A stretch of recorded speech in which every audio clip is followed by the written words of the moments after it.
Pemirsa, untuk membahasnya lebih lanjut sudah bersama kami di studio yaitu Suzy Sudarman selaku pengamat hubungan internasional dan juga Nasir Tamara selaku pakar Timur Tengah. Selamat malam Bapak Ibu. Selamat malam. Oke, kita ke Bu Suzy terlebih dulu. Bu Suzy, gencatan senjata gagal, perundingan juga sepertinya gagal. Nah, yang kali ini eskalasi perangnya akan seperti apa, Bu? Yang penting tahu dulu kenapa mereka berperang lagi. Pertama karena dua negara ini berbeda visi. Kalau Amerika visinya adalah creative ambiguity, dia nggak menunjukkan bahwa dia tetap berpegang pada peace through strength. Jadi menciptakan perdamaian dengan kekuatan bersenjata. Nah, kalau Iran visinya adalah kami tidak percaya kepada Amerika Serikat setelah 47 tahun tidak bisa memegang janji-janji mereka sebagai sesuatu yang absolut gitu ya. Jadi kalau dua negara sudah sulit berkomunikasi, bagaimana mereka melakukan dialog yang untuk menciptakan perdamaian itu hampir mustahil menurut saya. Jadi kalau peperangan ini terjadi sudah seharusnya secara alami memang akan begini akhirnya. Karena peace through strength melalui creative ambiguity kan kita nggak pernah tahu kapan dia akan menindaki secara kekerasan negara lain. Dan sudah terbukti. Nah begitu apakah berarti perang ini tidak akan selesai begitu Bu ketika dua-duanya masih sama-sama berpikiran hal yang sama? Kecuali ada on the brink of depression. Nah, kalau dia bilang sudah dekat dan semua protes, rakyatnya protes, dunia protes, baru Trump tersadarkan lagi bahwa dia harus melalui jalan yang lebih nyaman, lebih damai. Nah, kalau tidak ada protes itu ya tetap. Berarti akan terus berlangsung gitu ya. Pak Nasir, apakah mungkin protes ini ada dan mungkinkah akan merubah cara berpikir Trump dalam hal ini? Kita melihat sesuatu yang konstan dalam cara berpikir Trump. Yang konstan itu adalah ambiguity itu. Jadi dia membuat orang tidak bisa menebak apa sebetulnya pikiran dia. Hari ini dia bisa bilang A, stop peperangan, kembali ke meja perundingan.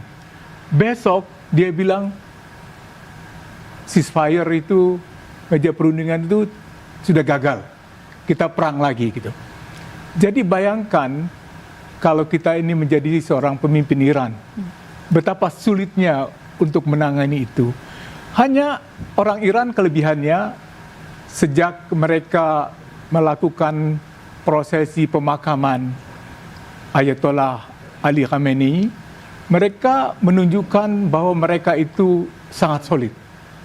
Mengumpulkan 20 juta orangnya di dalam sebuah pemakaman untuk sebuah negara yang penduduknya kurang dari 100 juta, itu bukan sedikit. Karena itu pasti orang-orang dewasa bisa kan, nggak ngitung bayi, segala gitu, di atas 17 tahun. Dan itu menunjukkan ke dunia bahwa Iran itu kuat, bisa bertahan, dan tidak terisolir. Artinya, tidak terisolir, mereka mempunyai potensi untuk mendapat senjata-senjata baru, untuk berperang dalam jangka yang cukup lama. Mereka melihat bahwa betapa tidak berperi kemanusiaannya Presiden Amerika Serikat. Satu hari menjelang pemakaman Ayatollah Ali Khamenei di Mashhad, Iran kan diserang, termasuk jalur kereta api yang membawa orang ke kota Mashhad. Itu kan sesuatu yang simbolis. Sehingga reaksinya apa? Membuat orang Iran marah dan seruan balas dendam terhadap Trump, bunuh Trump. Itu terjadi di mana-mana. Yang akhirnya membuat Trump juga gentar ketika dia di seberang Iran kan, dia lagi di Turki dalam pertemuan dengan negara-negara Fakta Atlantik. Dan dia bicara, wah saya ini diincer katanya oleh Iran, katanya masuk dalam target pembunuhan kan. Dia mengaku bilang begitu dan orang bisa melihat bahwa ternyata ya, dia gentar juga sehingga mengatakan itu pada rapat di mana puluhan dari negara-negara Fakta Atlantik itu ada. Artinya apa? Dia menunjukkan kepada fakta militer yang terkuat di dunia itu bahwa halo, tolonglah bersimpati pada saya Amerika Serikat. kamu kan udah nggak membantu saya pada waktu perang 40 hari itu kan. Sekarang saya diancam begini. Dan artinya apa? Orang Iran sudah siap sekarang untuk perang sampai kapanpun juga. Karena strategi mereka adalah bertahan melawan gempuran-gempuran itu. Dan mereka sudah merasa lega karena pemakaman itu, proses pemakaman yang penuh bahaya. Karena di situ semua pimpinannya muncul ke permukaan. Setiap saat mereka bisa dibom, dibunuh, seperti mereka melakukan pembunuhan terhadap Ayatollah Ali Khamenei. Berarti ancaman perang total itu pasti ada. Tapi jangan dijawab lebih lengkap lagi. Oleh karena kita akan break terlebih dahulu. Pemirsa jangan kemana, tetaplah di The Prime Show. Apakah ancaman perang total ini dan seberapa besar akan terjadi ancaman ini? Sekarang kan ancamannya itu sudah dijalankan oleh Amerika Serikat dengan memerintahkan CENTOM untuk terus menyerang, membom itu kan artinya itu berlangsung terus. Jadi ya ada satu faktor menurut saya, karena biasanya perang itu menjadi dalam kebijakan politiknya Partai Republikan itu menjadi penyelamat dari bencana pemilihan legislatif yang akan terjadi bulan Oktober-November ini kan. Jadinya saya merasa ini ada kesengajaan, sebuah strategi untuk terus membuat perang gitu, tapi perang bukan perang total seperti pada awal-awal perang selama 40 hari itu. Jadi tidak membutuhkan suatu persetujuan dari Kongres. Sifatnya dibikin sedemikian rupa, seakan-akan perangnya sporadis gitu kan, nggak total. Jadi nggak perlu izin. Dan di mana Presiden Trump bisa setiap saat menggerakkan pasukannya. Dan ini akan terus berlangsung bisa sampai dengan bulan Oktober.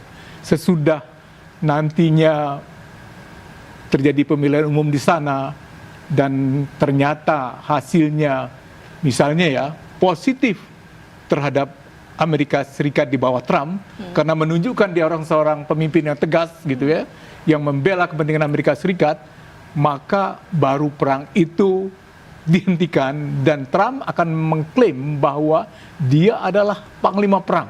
Dia yang menyebabkan Amerika itu besar, maga gitu, mege gitu kan yang jadinya itu. Jadi kita mesti lihat bahwa ini kaitkanlah dengan pemilu yang akan datang di sana. Jadi karena itu perang ini akan panjang dan ini yang akan membawa dampak bagi rumah tangga di seluruh dunia, di Indonesia. Harga-harga akan naik gitu ya, minyak, gas, itu pasti yang terjadi. Harga beras segala macam. Dan ini meskipun Trump itu diprotes oleh dunia supaya perang itu dihentikan karena dampak ekonominya itu global, Trump lebih memikirkan survival dari karir politiknya. Dia kan sudah merancang kalau bisa dia bisa 3 kali menjadi presiden di Amerika Serikat. Udah dirancang oleh semuanya sehingga nantinya undang-undang pemilihan umum di Amerika Serikat kan pun bisa diubah. Oke, baik. Lalu tadi Bu Suzy disampaikan oleh Pak Nasir bahwa ini akan berdampak secara global begitu ya, khususnya juga apalagi Selat Hormuz juga kembali ditutup gitu ya. Untuk ke Indonesianya sendiri dampaknya akan terasa seperti apa kalau menurut Bu Suzy? Tergantung kepada opini publik Amerika Serikat. Sebenarnya kalau saya bilang masalah peperangan ini lebih bergantung kepada failure of technology. Karena teknologi yang digunakan oleh Pentagon itu dihasilkan oleh Palantir, si Peter Thiel, Alex Karp, dan kawan-kawan. Dan ini sudah dimulai sejak Pentagon dikuasai Mossad, yaitu di bawah Wolfowitz, di bawah Doug Face, di bawah kawan-kawan lainnya, yang akhirnya Pentagon practically nggak bisa dikuasai oleh orang Amerika asli. Yang menguasai adalah orang Yahudi. Nah, mesin dari apa yang dihasilkan oleh orang Yahudi ini itu mengejar orang yang akan dibunuh. Jadi kadang-kadang nggak bisa di stop perangnya. Karena mereka sudah menarget orang yang akan dihabisi. Nah, ini sekarang masalahnya, apakah publik Amerika bisa menerima kalau mereka sudah tahu? Peter Thiel sekarang pindah ke Argentina.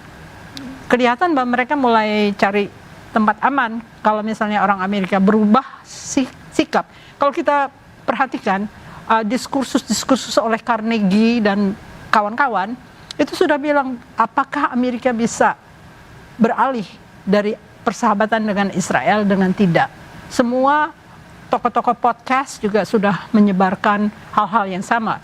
Jadi saya bilang ini bergantung kepada kekuatan public opini ini sampai mana bisa berpengaruh terhadap kondisi yang sudah sangat sulit bagi rakyat Amerika. Mereka menurun perekonomiannya, apa-apa mahal, mereka tidak bisa hidup, banyak yang sudah komplain, dan kita lihat AUF nggak dihasilkan ya, Authority for the Use of American Forces. Lalu yang kita lihat NDAA, National Defense Authorization Act terkendala. Itu yang mengatakan bahwa ada shared interest antara Israel dengan Amerika Serikat. Jadi kelihatan ini sudah agak bergeser sedikit, yang kemungkinan kalau ini benar-benar terwujud dan orang-orang betul-betul marah, karena kebanyakan yang menang dalam primary adalah orang-orang yang tidak mau menerima sumbangan dari AIPAC. Saya harapkan kalau ini berjalan terus, sehingga akhirnya rakyat Amerika mulai sadar benar-benar dan menghentikan pemerintahnya yang terlalu banyak memihak kepada orang-orang yang menghasilkan peperangan ini. Karena peperangan ini tidak akan berhenti, seluruh kawasan Timur Tengah akan bergolak. Kan Israel Raya akan diwujudkan, kalau tidak dia tidak merasa nyaman. Masa ada negara-negara ingin menghentikan kekuasaannya di kawasan tersebut? Bagaimana? Jadi hanya orang Amerika, saya harapkan mereka mulai sadar benar-benar, dan itu didiskusikan di TV, di podcast, di radio-radio. Mungkin itu berefek ya. Karena tokoh-tokoh Palantir juga ngibrit pergi. Mudah-mudahan teknologi yang mereka hasilkan itu tidak bisa masuk ke negara kita juga, karena kita akan dipengaruhi oleh mereka juga, karena teknologi Israel itu juga dipakai oleh Telkom dan kawan-kawan di sini. Soal reaksi negara-negara lain yang kemungkinan akan terlibat lebih begitu ya dalam peperangan ini, karena misalnya mereka terdampak tadi seperti Bu Susi bilang akan berdampak pada ekonomi. Apakah mereka juga akan tergerak untuk ikut dalam peperangan ini, atau mereka tetap dalam kondisi takut untuk melawan Amerika Serikat? Takut, karena itu kan kekuatan mereka kan luar biasa. Jadi kita nggak pernah tahu dalam creative ambiguity kita sudah dianggap musuh mereka atau tidak. Kalau dianggap musuh mereka ya, selama mereka belum berganti pemerintahan ya kita akan terkena dampak secara dahsyat ya. Jadi misalnya dia mengatakan map dunia itu tergantung pada lingkup pengaruh.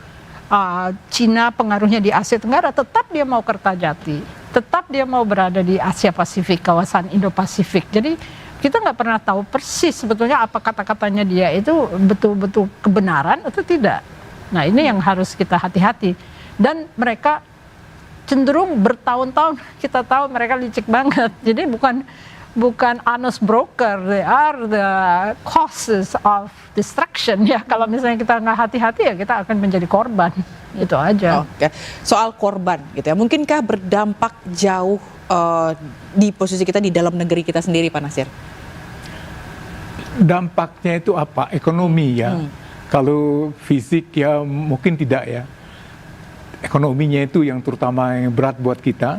Apalagi pemerintah sedang menjalankan program ekonomi besar-besaran yang pro rakyat gitu ya, melalui Danantara dan lain-lain. Kalau saya melihat ya, hubungan antara Indonesia dan Iran ini sekarang sudah berubah sejak awal perang dan sekarang. Kehadiran Menteri Luar Negeri Sugiono, kehadiran Ketua MPR RI, pimpinan NU, pimpinan Muhammadiyah, meskipun terlambat 1 hari dari pemakaman, itu pun ada sebabnya juga, karena serangan Amerika selama 3 hari menghantam sekitar 400 objek gitu kan, dan itu berbahaya juga bagi kita untuk mendaratkan pesawat di situ. Indonesia telah mengubah sikapnya dari yang tadinya tidak menunjukkan simpati yang dianggap cukup besar oleh Iran ya, lalu sekarang telah menunjukkan kepada dunia, seperti misalnya tulisannya Menteri Luar Negeri ya di surat kabar hari ini ya, yang menyatakan bahwa Indonesia itu akan berusaha supaya terjadi perdamaian di sana. Dan kalau Indonesia berhasil menjadi jembatan antara Amerika Serikat, Israel dengan Iran, itu merupakan sebuah sumbangan yang sangat besar bagi kemanusiaan dunia. Saya sendiri sangat berharap, artinya sesudah kunjungan dari Menteri Luar Negeri dan Ketua MPR dan pimpinan umat di Indonesia ini, maka Presiden katanya sudah diundang untuk ke Iran, kan? Undangan sudah disampaikan kepada Ketua MPR, oleh Ketua MPR. Jadi yang ditunggu adalah kapan waktu yang terbaik bagi Presiden untuk melakukan kunjungan ke sana. Bisa juga dari Iran sendiri datang kemari mengunjungi Indonesia.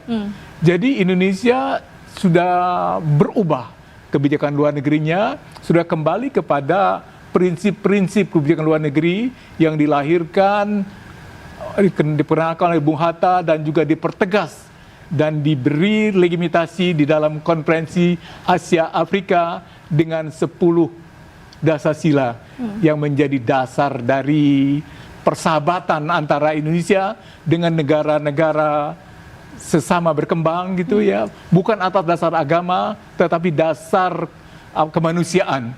Itu yang pesan ini yang menurut saya kita sangat keras nyaring dan disampaikan dengan pada saat yang tepat oleh pemerintah RI, dan ini membuat juga orang-orang Iran itu sangat senang ya.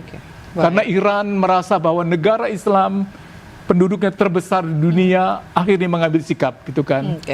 Itu berarti dampak dari hubungan antara kedua negara. Nah, ini jadi pertanyaan juga yang jadi perhatian begitu ya, ketika Selat Hormuz ditutup, ini akan berdampak kepada harga minyak dunia. Betul sekali. Bagaimana nanti berdampaknya kepada harga BBM di Indonesia? Jadi jawab dulu, Pak Nasir, kita akan kembali sesaat lagi, tetaplah bersama kami.